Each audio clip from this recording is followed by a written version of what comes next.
अस्सलाम वालेकुम। शऊर में हम डेली बेसिस पर बहुत सारे केसेस को डील करते हैं और बहुत दुख होता है ऐसे केसेस को देखकर, ऐसे लोगों को देखकर कि जहाँ पर हमें ये पता लगता है कि हमारा मुआशरा किस तरफ जा रहा है। बूढ़े वालिदैन घरों में बैठे होते हैं अपनी औलाद के होते हुए, दूसरे लोगों से मदद मांगने पर, राशन मांगने पर, अद्वियात के पैसे मांगने पर मजबूर होते हैं। मोहम्मद भूटा भी इन्हीं केसेस में से एक केस है, जो इंतहाई बुजुर्गी के बावजूद फलों की रेहड़ी लगा के अपने रिज़्क़ हलाल कमाते हैं, मेहनत मजदूरी करते थे।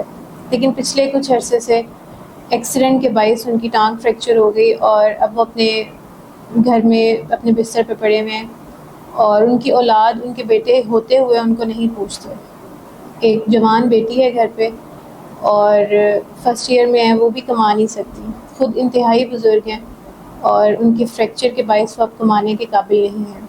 जब तक उनके फ्रैक्चर ठीक नहीं हो जाती, शऊर से उन्होंने दरख्वास्त की कि उनके घर का किराया, उनके राशन का कुछ बंदोबस्त कर दिया जाए।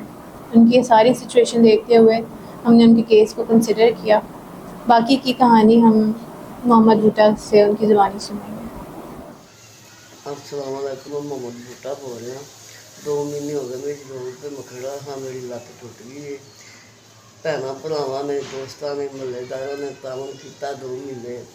मेरा कोई सहारा नहीं, मैं कला ही कमाने वाला। एक बेटी है, मियाँ बीवी हाँ, किराए ते मकान है, फिर मेरा कोई सहारा नहीं।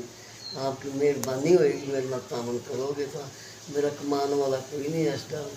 मैंने भैनों भरावां ने, दोस्तों ने, मुहल्लेदारों ने बड़ा तावन किया है।